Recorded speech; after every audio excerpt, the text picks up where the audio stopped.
वो जो जानता है कि आप पेट भर गया जी, वो कौन है आपके अंदर जो जानता है कि पेट भर गया?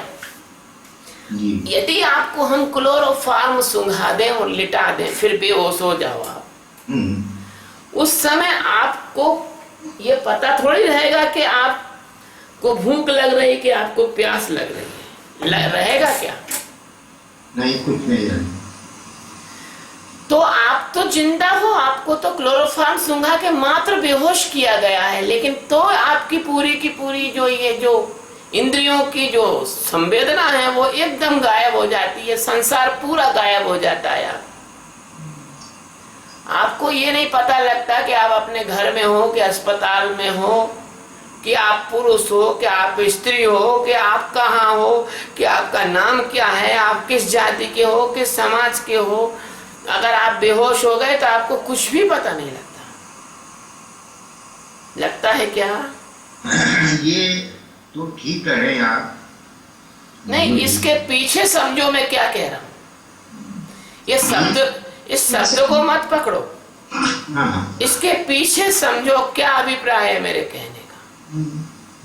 मेरे कहने का अभिप्राय सिर्फ इतना है, अभिप्राय तो यही है कि जो कुछ है वही है, वही सब उसी की लाइट है।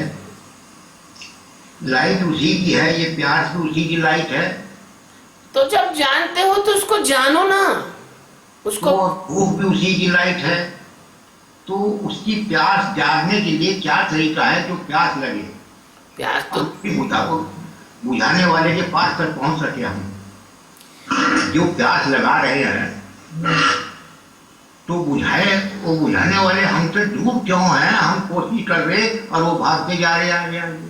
नहीं, नहीं, नहीं, नहीं, नहीं, नहीं करोगे आप? कोशिश नहीं कर रहे हो इसलिए वो भाग रहे हैं। भगवान पे ऐसा दोष नहीं दे सकते आप।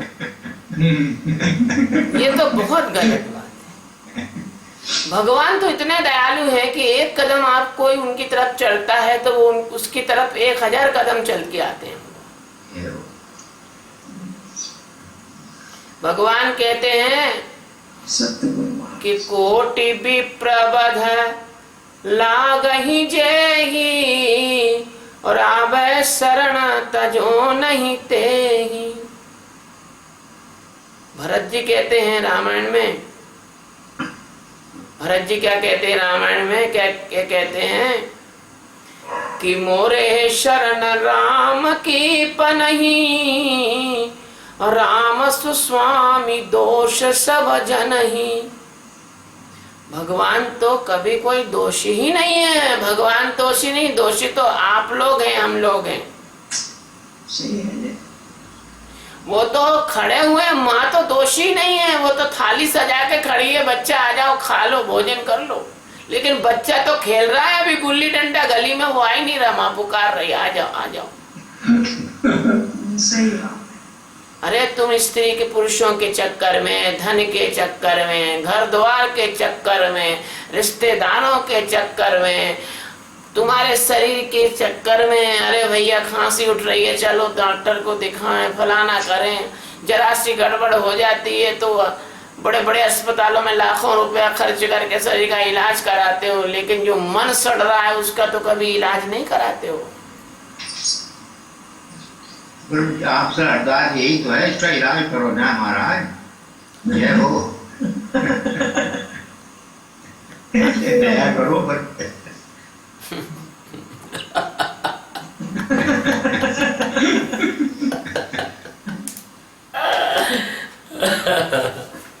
जब जोड़ा है, जैसा तुम पूछ रहे हो ना, शीशे का भी और गुरु का भी जोड़ा है। नहीं, जब जे तुम पूछ रहे हो ना, जोड़ा है। फूफा जी क्या नाम है? जब आप पर लगाव हो गया तो इसे मजेदार बना रखो। जैसा तुम पूछ रहे हो ना, है जी?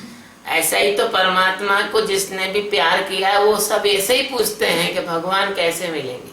नहीं, आपकी बात सही है और काटते भी है, और हम भटक क्यों रहे? हम कोशिश कर रहे उसका इलाज तो, दवाई तो दो उसकी महाराज जी। दवाई भी देंगे, चिंता क्यों करते हो? दवाई भी देंगे। हम भटक रहे, इसमें कोई दोहरा नहीं है। ये गिल्ली डंडा खेल रहे आपका ये है, ये खेल कब तक चलता रहेगा। सवाल की बात है, सचमुच दादा दया करो बस, और इससे ज्यादा हमारे पास कुछ नहीं। हम तो सही है। आपके चरणदासी हैं। आप इतना ही प्रेम रखते हो तो हम आपको वचन देते हैं कि चलो आपको इसी जन्म में हम पार उतार देंगे। जय सचिदानंद शिव शिव। अगर तुम्हारा प्यार सच्चा है तो ये दरबार सच्चा है। धन्य हो, दरबार आप सजा सकते हैं। और रहेगा। क्योंकि ऐसा रहता है, भगवान कहते हैं सबरी से कहते हैं भगवान, मैं उनका चपरासी हूँ, इसलिए मैं उनका काम कर रहा हूँ। जैसे मंदिर में पुजारी भगवान का प्रसाद थाली में लेके सबको बांटता है ना, मुट्ठी मुट्ठी, ऐसे मेरे भगवान का मैं चपरासी हूँ, उनका भगवान का सेवक हूँ। उनने मेरे हृदय में प्रकाश किया है तो मैं आपको भी उसका थोड़ा थोड़ा प्रसाद सबको देने वाला हूँ। जी स्वामी। और जो प्यार मेरे से करेगा अटूट, उसको तो प्रसाद से पूरा भर ही दूंगा। उसका तो जीव, उसका रोए रोए प्रकाशित हो जाएगा। उसके कण कण में राम ही राम हो जाएंगे, राम ही राम, राम ही राम। और राम कौन से? रम रहा जो जगत के कण कण में, रम यंती इति राम, जो रम रहा है वो राम है ना जी। और वही राधा स्वामी भी है जी। ऐसा कोई हमको राधा स्वामी से कोई विरोध नहीं है, क्योंकि हमें तो जहाँ भगवान का प्रेम बरसता है वहीं हम भी पहुंच जाते हैं। जी। सावन सिंह जी महाराज का जी। और राधा स्वामी की पूरी साहित्य जो है, रूहानी गुलदस्ता, गुरुमत सिद्धांत पर, गुरुमत, ऐसा कुछ मोटे मोटे वो किताबें हम पहले अज्ञान काल में बहुत मंगा के पढ़े हुए हैं। जी। रविदास, मीरा, सब कुछ। तो भगवान श्री राम कहते हैं शबरी से, बहुत ध्यान देने की बात है, सुन भामनी मोर यह बाता, और सबते अधिक भगति करनाता। भगवान कहते हैं, हे भामिनी सुनो, मैं भक्ति से सबसे पहले प्रसन्न होता हूँ। तो यदि तुम्हें भगवान को पाना है तो सबसे पहला रास्ता है भक्ति करो। भक्ति कैसी करो? जैसे तुम्हारा घर में बच्चा बीमार हो जाता है तो तुम कैसे रोते हो, हे भगवान इस बच्चे को ठीक कर देना, भले मैं मर जाऊं तो कोई चिंता नहीं है, मेरी उम्र दे दे इसको। है? क्या रोते हो कि नहीं रोते हो? हाँ, रोते हैं। और युवा अवस्था में युवा अवस्था में पत्नी जब मायके चली जाती है नाराज होकर, तो रात रात भर नींद नहीं आती, करवट बदलते हो, अभी सुबह की बस से भगेंगे, गुड़गांव से लेके आएंगे उसको। हाँ, ऐसा प्रेम यदि परमात्मा में तुम्हारा होगा तो इसको भक्ति बोलते हैं। ये है भक्ति। वो ऐसी होती है कि कबीर साहब कहते हैं अपने दोहे में कि सुखिया सब संसार है, खाए और सोए, और दुखिया दास कबीर है, जागे और रोए। भगवान के लिए जो धड़ धड़ आंसू रोता रहता है, उस पर भगवान प्रसन्न होकर सद्गुरु देते हैं फिर उसको। तो पहली बात तो तुम भगवान के लिए रोना शुरू करो, पहला सिर्फ तो ये है। और किसी को बताओ मत, दरवाजा बंद करो, अंदर से अकेले हो, अकेले में भगवान को रो रो के पुकारो। पहला तो ये है आपके लिए नुस्खा, दवाई। तो तेरी दवाई तो ये है कि किसी को पता नहीं लगना चाहिए, दरवाजा अंदर से बंद करो और अच्छा हो के खिड़की मिड़की सब बंद करो और भगवान के प्रेम में रहो, पुकारो भगवान को। तो फिर भगवान के प्रेम में पुकारोगे तो उससे दो फायदे होंगे कि तुम्हारे अंदर का जो ये मल है ये आंसुओं से निकल जाएगा भगवान के प्रेम में। तो तब मीरा बोलती है कि असुवन, देखो भाई मैं ज्ञानी हूँ और भक्त भी हूँ, दोनों बातें ध्यान में रख लेना। जी मैं अकेला ज्ञानी नहीं हूँ, ज्ञान के बाद तो भक्ति आती है। जी रामायण में चौपाई है, बोल ऐसी है कि बोले हे लखन परम मृदुवाणी, ज्ञान विराग भक्ति रस सानी।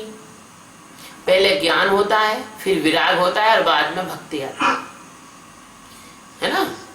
जी तो सबसे पहले भगवान से प्रेम करो, और प्रेम करोगे तो भगवान प्रेम के वशीभूत हो जाते हैं। ऐसे गुरु भी होता है, तो गुरु से प्रेम करोगे तो गुरु प्रेम के वशीभूत हो जाता है। हम दिल्ली आए तो सत्यबोध को हमने सोचा था कि बस 2 दिन आएंगे, एक दिन सुबह पहुंचेंगे, फिर शिविर करेंगे, तो दूसरे दिन शाम को भग आएंगे। लेकिन सत्यबोध के प्रेम में ऐसे वशीभूत हो गए कि 2 की जगह 4 दिन रुके। ऐसे प्रेम विवश प्रभु जाना, प्रेम के विवश है भगवान। तो फिर ये अगर जो बातचीत चल रही है भगवान को पाने का रास्ता है, तो देखो रामायण में यहीं से रास्ता बता दिया भगवान ने। सबरी और राम का जो संवाद है वो भगवान को पाने का रास्ता है। मैं अब अपनी बात नहीं करता हूं, मैं प्रमाण से बात करता हूं। भगवान ने कहा है कि प्रथम भगति संतन कर संगा, और दूसरी रत मम कथा प्रसंगा। पहली भक्ति है संतों का सत्संग करना। संत का मतलब कथावाचक नहीं, संत का मतलब जो जिन्होंने अंत को जाना है, स अधन अंत, जिन्होंने इस माया के प्रकृति के अंत को जाना है, ये जिनका अंदर से माया का अंत होकर केवल परमात्मा ही परमात्मा प्रकट हो गया है, वो संत है। तो अगर आप संतों का संग करेंगे तो आपको एक फायदा होगा। भागवत में कहा गया है कि संत के साथ संगत करने मात्र से और वो पुण्य प्राप्त होता है जो 100 अश्वमेध यज्ञ से नहीं होता। अगर आप संत नहीं मिले आपको, चलो भाई संत नहीं मिल रहे आपको, तो फिर क्या करेंगे आप? फिर कथा प्रसंग में जाइए, आप भागवत सुनिए, रामायण सुनिए, भगवान की कथाएं सुनिए। क्यों? उससे क्या होगा? अपना बच्चा अगर परदेश चला जाता है तो घर में अपन बैठ के बात करते हैं, देखो वो मुन्ना जो है इंग्लैंड चला गया, या मुन्ना जो है वो बंगलोर चला गया, वो मुन्ना कितना अच्छा था ना, वो ऐसे ऐसे करता था, वो ऐसे खाता था, उसका देखो ये पेन टंगा हुआ है, उसका देखो ये उसका तो उसने पेन तोड़ दिया था बचपन में, उसने ये कर दिया। अपन बात करते हैं कि तो कैसा अपने को लगता है वो मुन्ना ऐसे अपने बीच में ही हो, ऐसा लगने लग जाता है। अरे लगता है कि नहीं लगता? प्यार बच्चे में है ये तो ऐसा भगवान की कथाओं से प्यार बढ़ता है भगवान के प्रति। और भगवान ऐसे हैं कि प्यार के वशीभूत है, प्रेम के वशीभूत है भगवान, तो प्रेम के वशीभूत सदगुरु भी है। अब भगवान तो मिलना बहुत मुश्किल का काम है, लेकिन तुम्हारे अंदर जो भगवान बैठे हैं वो मिल सकते हैं तुमको। जो आत्मा रूपी भगवान है वो मिल सकते हैं, और उनको मिलने के लिए हम जैसा कोई भगवान का चपरासी तुमको मिलवा सकता है। तुम्हें कलेक्टर से मिलना हो तो क्या करते हो? जाते हो पहले चपरासी को पर्ची देते हो, वो अंदर जाता है, और अंदर जाके वो कलेक्टर के सामने पर्ची न रखे और अंदर जाए और जेब में ही डाल के वापस आ जाए, तो तुम दिन भर बैठे रहो, कलेक्टर से नहीं मिल सकते हो। कोई बदमाश चपरासी हो, वो पर्ची जेब में रख ले, तुमको पता लगे कि तुम सोचो कलेक्टर ने अभी बुलाया नहीं, बैठो भैया, तो दिन भर बैठे रहो, दूसरे दिन जाओ फिर भी कोई ये कर ले, जेब में रख लेगा पर्ची। ऐसे तुम कितने दिन जाओ, वो नहीं मिलने दे तो नहीं मिलने पाओगे। कि मिल चैम्बर में घुस जाओगे क्या? भगवान दया करो, यहाँ भी आप ही हैं, वहाँ भी आप ही। भगवान तो देखो भाई, वास्तव में तो मैं आपका कहना एक तरह से सच भी है, दया करो, और मेरी शरीर की उपाधि है, तो मैं कह भी नहीं सकता हूँ कि मैं क्या हूँ क्या नहीं हूँ। लेकिन इतना जरूर मैंने वायदा किया है कि यदि आप प्रेम भगवान से स्टार्ट कर दोगे और हमारा सत्यबोध है, ये आपका जो है ना ट्यूशन का सत्यबोध ट्यूशन पढ़ा देगा आपको। संतों की तो इशारों का होती है हर बात, उसकी उनकी भाषा समझना समझ से परे है। इतना समझ की तो बात ही नहीं ना, इसमें समझ तो काम ही नहीं आती। हाँ। भाई बुद्धि चमारी चूहरी, बुद्धि का तो विषय ही नहीं है ये। बुद्धि तो चमारी और चूहे की समान है। जैसे चूहिया कपड़े काट काट के टुकड़े टुकड़े कर देती है, कपड़े को बर्बाद कर देती है, ऐसे बुद्धि हमारा जीवन बर्बाद कर देती है। जी बुद्धि से तो कुछ हो नहीं सकता है। बुद्धि के कारण तो जगत होता है, परमात्मा बुद्धि से नहीं मिलता। देखो जी, गुरु महाराज जी, हमारी अरदास यह है कि दया वो चीज है बिना प्यार के मिल जाती है। नरसिंह भगत को यही हुआ था, 12 साल तक गूंगे रहे और जब प्यार मिला 2 मिनट में मिल गया। उनकी दादी ने कहा था कि महाराज जी नर के रूप में आए थे कि महाराज जी दया करो इस बच्चे के ऊपर, ये बोलने लगे। तो कृष्ण भगवान ने कहा कि बेटा राधा कृष्ण बोल, और बोल वह फटाफट बोलने लगे। उन्हें ज्ञान हो गया नरसिंह जी को, ये तो मालिक हैं। तो 12 साल तक किया। 12 साल के बाद उन्होंने कहा बेटा मांगो, क्या मांगते हो? कहने लगे आपके दर्शन हो गए, कुछ नहीं चाहिए। अब नहीं मांगो बेटा, मांग लो, आज सब कुछ देने को तैयार है।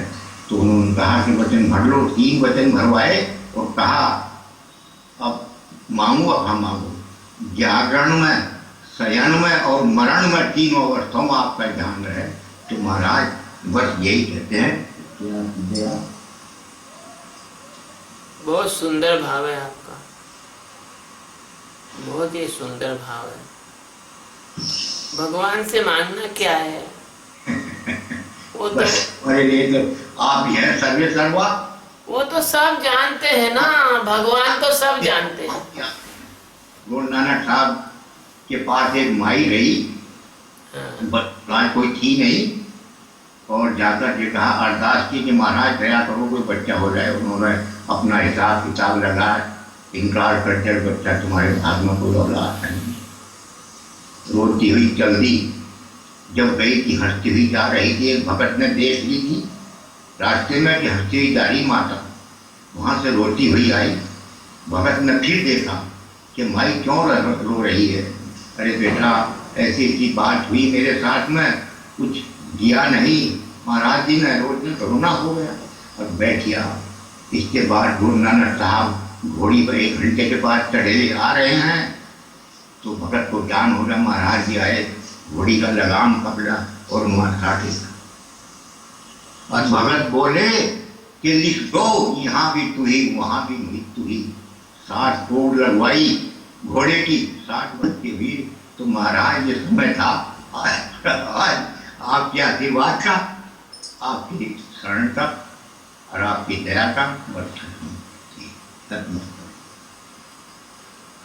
जहाँ बैठे हो, जहाँ बोल रहे हो, वहीं वो सुन रहा है तुम्हारी बात को। दिल्ली के उसी कमरे में तुम्हारे पास बिल्कुल नजदीक तुम्हारी बात को वहीं से सुन रहा है, इतनी दूर से भी नहीं। उसके प्रति कहा गया एक शब्द भी सच्चे भाव से कहा जाए तो परमात्मा तुरंत सुनता है। कबीर साहब कहते हैं चींटी के पग नेवर बाजे तो भी साहिब सुनता है। चींटी के पैर में पायजेब बना दो, अब कितनी छोटी चींटी होती है, उसका पैर कितना छोटा है और उसकी पायजेब कितनी छोटी होगी और उसकी आवाज कितनी कम होगी, लेकिन तो भी साहिब सुनता है। मैं फिर अरदास करता हूँ, बिना दया के कोई कुछ नहीं होगा। अरे पूरी दया है बाबा, तुम तो चिंता ही नहीं करो, तो पूरी दया है। दया तो ऐसी है क्या, सुनो कि शरण में आए हम हैं तुम्हारी, शरण में आए हम हैं तुम्हारी, दया करोगे दयालु भगवन। शरण में आए हम हैं तुम्हारी, दया करोगे दयालु भगवन। भगवान की शरण में अगर तुम सच्चे रूप में आ जाओ तो आज रात को ही तुम्हारा काम हो जाओ, सुबह ही नहीं होगी। भगवान से हमी गलती हमारी है, उनकी नहीं। अब हम बात तो कर रहे हैं कि भगवान से मिलना है और हमारे अंदर अंदर चल रहा है कि यार घर कब जाना है यहाँ दिल्ली से। मतलब हम विभाजित प्रार्थना है, हमारी प्रार्थना बटी हुई है, 100% हमारी प्रार्थना नहीं हो पाती। भूल वर्ष तो भटकते ही हैं महाराज जी, ये भूल ही तो है हमारी, यही परेशान कर रही है। लेकिन एक बात है, हम अरदास कर रहे हैं आज, इतना भी क्या कम है? अरे इतना भी क्या कम है कि आप अरदास कर रहे हो, इतना भी कम नहीं है। और करोड़ों लोगों से तो ज्यादा भाग्यशाली हो ना, जो अंधे माया में भटक रहे हैं। अब मेरे पास जितने भी लोग आते हैं उसमें से 90% लोग ऐसे आते हैं, कोई कोर्ट कचहरी की बात करता है, कोई बच्चे की बात करता है, कोई दुकानदारी की बात करता है, कोई खेत किसानी की बात करता है, कोई पत्नी गड़बड़ कर रही है उसको ठीक करने की बात करता है, कोई भाइयों ने जमीन दबा ली उसकी बात करता है। लेकिन मेरे पास आने वाले भक्तों में से 100 में से 10 लोग ऐसे होते हैं जो आप जैसी बात करते हैं। ये सबके पाया भी। हाँ, और जो भी है सत्संग है, संतों की बख्शीश भी है। चिंता मत करो, चिंता बिल्कुल मत करो। अगर मेरे भगवान की मेरे पे यदि कृपा है तो मैं उस कृपा के आधार पर कहता हूँ कि अगर आपका परमात्मा आपसे सच्चा स्नेह है तो आपका काम हो जाएगा। क्योंकि रामायण में भगवान कहते हैं कि जेहि कर जेहि पर सत्य स्नेहु, सोते हैं मिला है न कछु संदेहु। तो ऐसा है कि जिस आदमी को धन की कामना होती है तो भगवान उसको धन भी देते हैं, पुत्र की कामना होती है पुत्र देते हैं, पत्नी की कामना होती है पत्नी देते हैं, मकान की कामना होती है उसका मकान बना देते हैं, नौकरी की कामना होती है नौकरी करा देते हैं। लेकिन जो भगवान की कामना करता है उसको भगवान मिल भी जाते हैं। भगवान तो भक्तों की कामधेनु है, कल्प वृक्ष है, जो मांगो वो ही मिल जाएगा। तो मांग के तो देखो। अरे तुम मांग के तो देखो। जी स्वामी जी, जी स्वामी जी। मनु ने और शत्रुपा ने भगवान से कहा कि हम आपको अपने पुत्र के रूप में मांगते हैं। तो उसको मनु और शत्रुपा को भगवान ने पुत्र के रूप में दशरथ के घर राम का जन्म हुआ। मांगो तो सही, जो तुम मांगोगे। द्रौपदी ने भाई के रूप में मांगा तो भगवान भाई के रूप में आए। गोपिकाओं ने प्रेमी के रूप में मांगा तो भगवान ने मर्यादा की भी चिंता नहीं करी और सबके साथ प्रेम किया, सबके साथ जो है भगवान ने रास किया, है ना। और जरासंध की कैद में 60,000 कन्याएं थी, उन्होंने भगवान को कहा हम आपको पति के रूप में मांगते हैं। तो भगवान ने उनके सभी से शादी की और सबके महलों में एक साथ 60,000 रूप रख के प्रकट हो गए। तुम मांगो तो सही, तुम्हारी मांग छोटी पड़ जाएगी, उसका देना कभी छोटा नहीं पड़ता। वो इतना बड़ा दाता है कि वो तुम मांगो तो सही, तुम मांगो तो वो तुम्हें पृथ्वी का राज्य भी दे दे, तुम मांगो तो तुम्हें ब्रह्मांडों का ब्रह्मा बना दे। तुम मांगो तो सही। क्या करेंगे, राज में दुखी रहना। ये उनके राज ही तो है, ये संसार उन्हीं का दिया हुआ राज है, यह पैदा दिया हुआ राज है जो यहाँ परेशान है। और आज आपके दर्शन हुए सबसे बड़ा सौभाग्य तो आज हमारा ये आपसे सीधी बातें हो रही हैं। ऐसा कहाँ मिलता है समय, ऐसा कहाँ मिलता है, सही बात। ऐसा समय कहीं गुरु महाराज जी ऐसा समय धन्य आज गुरु जी आए, जो आज यहाँ सफल हुए। जब गुरु जी आए रसोई में, आज जब दिन चले गए रसोई में घुसे क्या तो लगा कि जरा मेहमान घर खाली हो गया।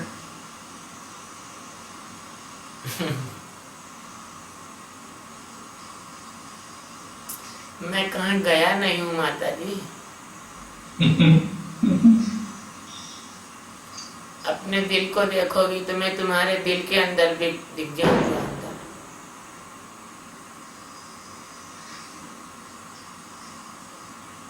इन दुनिया में ऐसा कोई हृदय नहीं है जहाँ मेरा वास ना हो। बिल्कुल सही है।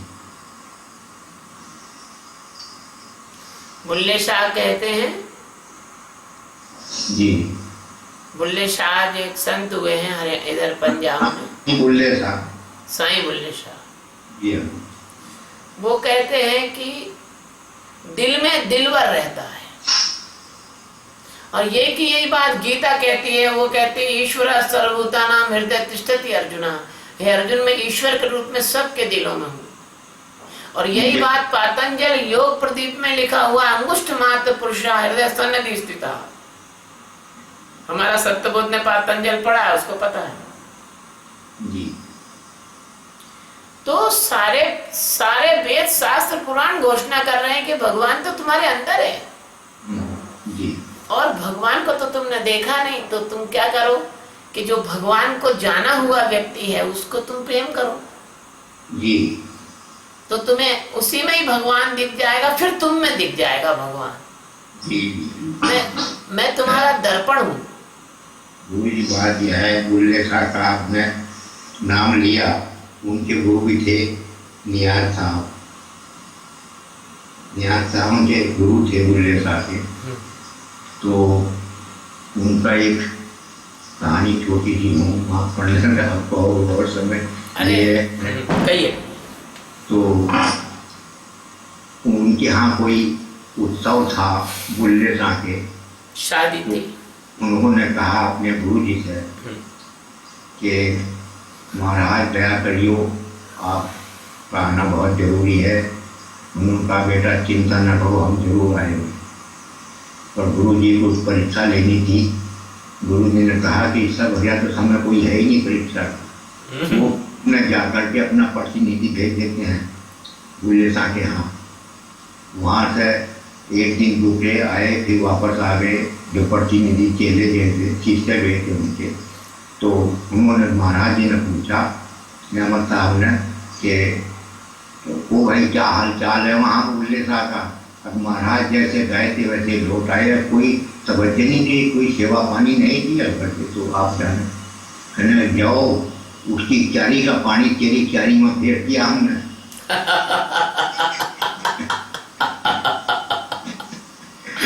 उसकी क्यारी का पानी तेरी क्यारी में फेर दिया, वो ताकत खींच ली। पागल हो गए थे बुल्ले शाह। हाँ, तो वो परेशान, हाय गुरु हाय, खाना पीना सब आपको क्या क्या बिहार है। अब 6 महीने हो गए भटकते ही बुल्ले शाह को। बुल्ले शाह ने सोचा क्या उपाय करूँ, मैं तो पागल हो। तो बुल्ले शाह के ध्यान में आया कि हमारे गुरु जो है महाराज जो हैं वो नाच गान के शौकीन हैं, और नाच गाना मेरे को आता नहीं। तो वो कहाँ पहुँचे, हीरो की मंडली में पहुँचे कि भाई मुझे गाना नाचना सिखा दो। अब 2 दिन का खेल नहीं है, तो सालों लगेंगे, क्या 2 साल लगेंगे। बजनाब वहाँ पहुँची मंडली में, नाचना गाना, जहाँ प्रोग्राम में किसी का बच्चा भैया वहीं ढोलक बजाने शुरू कर दी जाए, नाचते रहे, फॉरवर्ड हो गए, खूब माही हो। तब बुल्ले शाह ने कहा कि भाई अब मेरे साथ चलो तुम। और वो चल दिए, चलो अब खान वहाँ चलेंगे गुरु जी दरबार में। बजा दरवाजे से पहले ही ढोलक बजानी, नाचना गाना शुरू करके जाते जाते गेट पर खूब मस्ती घूम लिए। वो क्या नाम दूध जो थे वो भी झूम लिए, तो शौकीन थे, झूम गए। तो बुल्ले शाह ने सोचा इससे बढ़िया टाइम नहीं हुआ, मस्ता कहा अरे बुल्ले शाह, अब महाराज मैं बुल्ले शाह नहीं, मैं तो भुल्ले शाह हूँ। तो महाराज हम भूल गए आपको, याद दिला रहे, दया करो। कोई बात नहीं, प्रेम है, आप चिंता ना करो, सब काम अच्छा हो जाएगा। क्योंकि आपको नहीं मिलेगा तो फिर किसको मिलेगा ये बताओ। हमारा साथ नहीं पड़ रहा, नहीं बच्चे गए, गुरु जी आए गए, चलो कुछ चलो तुम्हारी क्यारियों की तरफ पानी डाल, तुम्हारी क्यारियों में पानी भेजते हैं। स्वामियों से पूछते भी तो डर लगे। तुम्हारी क्यारियों में पानी भेजते हैं। आज से हमारे प्रेम का पानी तुम्हारे क्यारियों में चलेगा। जय स्वामी। जय स्वामी। माँ तुम बहुत अच्छी हो। तुम तो सत्यबोध की माँ नहीं, मेरी भी माँ हो।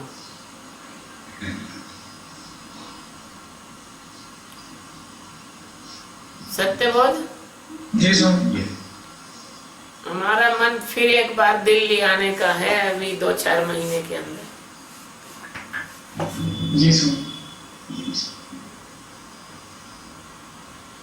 आप लोगों से फिर एक बार मिलेंगे। जय स्वामी। सत्यबोध जी स्वामी। भजन सुना दो। भजन अस्तित्व की कृपा से सब काम हो रहा। ये सुनाइए। अस्तित्व की कृपा से आप सुनो स्वामी जी, आपके मन जो मुंह से अच्छा लगे। नहीं, सत्यबोध को सुना दो, फिर हम दूसरा सुना। सुनो। अस्तित्व की कृपा से सब काम हो रहा है। अस्तित्व की कृपा से सब काम हो रहा है। करती तो है प्रकृति, मेरा नाम हो रहा है। करती तो है प्रकृति, मेरा नाम हो रहा है। अस्तित्व की कृपा से सब काम हो रहा है। स्वामी जी वो देखना पड़ेगी, वो ध्यान से कर रहा भजन। देख लो, ले आओ। एक मिनट वो डायरी उठा के लाता हूँ। हाँ, ले आओ। अस्तित्व की कृपा से सब काम हो रहा है। करती है ये प्रकृति, मेरा नाम हो रहा है। अस्तित्व की कृपा से सब काम हो रहा है। गीता में ये कहा है, करता मेरी प्रकृति। गीता में ये कहा है, करता मेरी प्रकृति। मूड खुद को करता माने, ये माया की विकृति। तज मूढ़ता को मानव क्यों जन्म खो रहा है। तज मूढ़ता को मानव क्यों जन्म खो रहा है। अस्तित्व की कृपा से वेदांतानंद गाओ। सब काम हो रहा है। वेदांतानंद गाओ। मानस में भी लिखा है, सब शास्त्र कह रहे हैं। मानस में भी लिखा है, सब शास्त्र कह रहे हैं। मन बुद्धि चित्त भरम में अज्ञानी बह रहे हैं। मन बुद्धि चित्त भरम में अज्ञानी बह रहे हैं। अहंकारी बन के करता, भोक्ता तू बन रहा है। अहंकारी बन के करता, भोक्ता तू बन रहा है। अस्तित्व की कृपा से सब काम हो रहा है। अस्तित्व है अकर्ता, भोक्ता भी वो नहीं है। अस्तित्व है अकर्ता, भोक्ता भी वो नहीं है। कण कण में वास उसका, आकार भी नहीं है। कण कण में वास उसका, आकार भी नहीं है। परमात्मा तेरा जीवन फिर भी तू रो रहा है। परमात्मा तेरा जीवन फिर भी तू रो रहा है। अस्तित्व की कृपा से सब काम हो रहा। अभी वो है क्या, आप सुबह में उधर? हाँ सुबह इधर आइयो। स्वामी को शिवम किया तुमने, पर तू सोया क्यों नहीं था? अरे तो सुगम, दादी जी परेशान है स्वामी जी, दर्द हो रहा है। क्या दर्द हो रहा है? भजन छाती में दर्द हो रहा है। स्वामी जी शिवम। शिवम, छाती में दर्द हो रहा है? हाँ छाती पे हाथ फेर दो जरा सा उसके, उसको छाती पे हाथ फेर दो। माता जाएगी। स्वामी जी शिवम। शिवम बेटा, शिवम बेटा। जो धरती पर हाथ पर स्वामी जी मैं आता हूँ।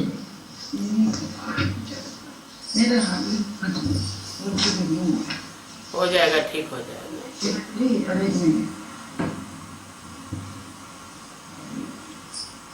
ठंडी हो गई है क्या वहाँ सिरू? हाँ ठंड हो रही है। ठंडी का असर हो गया। ओम स्वामी। शिवोहम शिव। अच्छा तो फिर एक काम करें, अब 11 बज गए, अब आराम करें। नहीं? अब 11 बज गए, अब आराम करें, फिर अपन कल बात करेंगे। ये भजन पूरा होगा स्वामी जी? हाँ तो हो गया अच्छा, कि होगा कि बचा है? पता नहीं।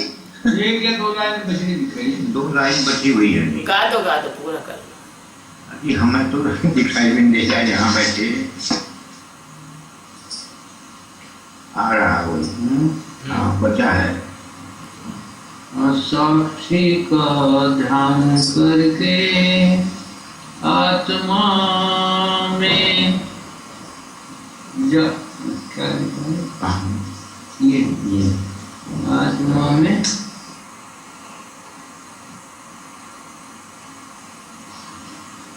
ये है गुरु जी, इसमें साक्षी का ध्यान करके आत्मा में जो पता नहीं जाए क्या लिखा है इनमें? अब आ रहा है वो असत्य बोध आ रहे हैं। नहीं मैं लगा। अच्छा, अरे सीधा राइटिंग बड़ा खराब है। हैं? राइटिंग बड़ा खराब है। हाँ नहीं पढ़ सकूंगा किसी से। फायदा इसका कहते ये हो अब अपने लिखे को नहीं पढ़ते। कभी कभी तो स्वामी जी बहुत अच्छी हैंडराइटिंग आती है। अरे वो एक बार क्या हुआ कि शेख चिल्ली एक गांव में अकेला पढ़ा लिखा आदमी था, तो वो सबकी चिट्ठी लिखता था शेख चिल्ली, और वो जहाँ चिट्ठी जाती थी पढ़ने भी वही जाता था, क्योंकि उसकी राइटिंग वही पढ़ सकता था। ये उम्र है। चिट्ठी ये खुद भी नहीं पढ़ सकता। सुनो तो, अब चिट्ठी लिखने के पैसे भी लेता था और वहां जाके पढ़ने के भी पैसे लेता था। एक दिन क्या हुआ कि शेख चिल्ली का मूड खराब था, तो उसने क्या लिखा, तो वो पढ़ने गया तो उसको समझ में नहीं आया कि उसने क्या लिखा है। मतलब खुद की लिखावट उसको खुद पढ़ने में नहीं आ रही थी। तो जब खुद नहीं आई तो उन्होंने कहा पढ़ो, तो शेख चिल्ली ने बहाना किया कि भैया देखो दूसरे की चिट्ठी हम नहीं पढ़ते हैं। बोले क्यों? अरे ये गोपनीयता भंग हो जाती भैया, तो तुम खुद ही पढ़ लो ये चिट्ठी। तो बोले महाराज हमेशा तो तुम ही पढ़ते थे। तो बोले भैया ये चिट्ठी ज्यादा गोपनीय है, इसको नहीं पढ़ सकते ऐसे सत्यबोध का है। वो कभी लिखते लिखते लिखावट में ऐसी लिखावट लिख दे कि खुद ही नहीं पढ़ पाए, फिर क्या करेंगे?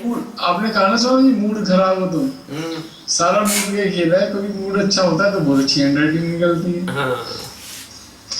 निज देह में ही देखो कोई क्रिया न रुकती, निज देह में ही देखो कोई क्रिया न रुकती, न छींक रोक सकता, ना नींद और न सुस्ती, ना छींक रोक सकता, ना नींद ना ही सुस्ती, अहंकारी बन गया है, मूर्छा में सो रहा है, अहंकारी बन गया है, मूर्छा में सो रहा है, अस्तित्व की कृपा से सब काम हो रहा है, निज में जो जागे सतगुरु के पास आए, निज रूप में जो जागे सतगुरु के पास आए, साक्षी का ध्यान करके आत्मा में जाग जाए, साक्षी का ध्यान करके आत्मा में जाग जाए, अस्तित्व जग गया जो वह मुक्त हो रहा है, अस्तित्व जग गया जो वह मुक्त हो रहा है, अस्तित्व की कृपा से सब काम हो रहा है, करती है ये प्रकृति मेरा नाम हो रहा है, अस्तित्व की कृपा से सब काम हो रहा है। देखो ये सदगुरु भगवान की जय, स्वामी जी महाराज की जय, शिव। ये जो भजन है, ये भजन अगर आप ध्यान से इस भजन को देख लो, सुन लो, तो इस भजन में पूरा का पूरा ज्ञान छिपा हुआ। अस्तित्व जो परमात्मा है उसकी कृपा से ही सारा काम हो रहा है। कहने का तात्पर्य यह है कि भगवान ने कहा एको हम बहुश्यामः, मैं एक हूं कई हो जाऊं। भगवान ने जब ये संकल्प किया तो ये सारा जगत बन गया। और भगवान ने क्या, कभी भगवान कुछ करते नहीं है, भगवान अकर्ता अभोक्ता है, लेकिन करती कौन है? उनकी प्रकृति करती है। इसका प्रमाण क्या है? गीता में भगवान कहते हैं कि प्रकृति क्रिया कर्माणि कर्ता इव मन्यते। देखो, इव शब्द हरियाणा का शब्द है। हरियाणा में इव बोलते हैं हर बात में, इव। ये इव शब्द हरियाणा का है, क्योंकि ये गीता कुरुक्षेत्र में सुनाई तो हरियाणा का तो टोन आएगा ना भाई। तो प्रकृति करती है, हमें करता है, ऐसा लगता है कि हम करता है। तो इसी चीज को समझाने के लिए भजन में डाली गई है एक बात। अब इसमें यह है कि भैया ना तुम छींक सकते हो, न तुम कुछ कर सकते हो, शरीर की क्रिया तक तो नहीं कर सकते हो, तुम छींक नहीं सकते हो, तुम वायु नहीं कर सकते, कुछ भी नहीं कर सकते हो। तुम्हारी भूख, तुम्हारी प्यास सब तो तुम्हारी मर्जी से, जब तुम्हें भूख नहीं लग सकती, तुम्हारी मर्जी हो तब तुमको प्यास नहीं लग सकती। तो परमात्मा की जो प्रकृति है तुम्हारे शरीर के अंदर, वही काम कर रही है। तुम करता मत समझो, तुम करता नहीं हो। तुम अब चूंकि तुम करता नहीं हो तो तुम भोगता भी नहीं हो।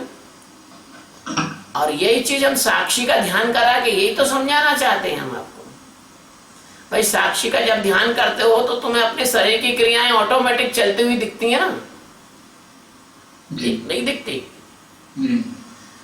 ऑटोमेटिक नींद आती है, ऑटोमेटिक जागते हो, ऑटोमेटिक नहाने की इच्छा होती है, ऑटोमेटिक भूख लगती है, ऑटोमेटिक प्यास लगती है, अपने आप तुम जो है अपने ऑफिस में जाने के लिए गाड़ी निकालते हो, ऑफिस पहुंचते हो, फिर घर आते हो, फिर भी सारा तुम्हारे सब समय में तुम ध्यान करते रहते हो, ध्यान में रहते हो और सारे काम अपने आप होते रहते हैं और वो पहले से अच्छे होते रहते हैं,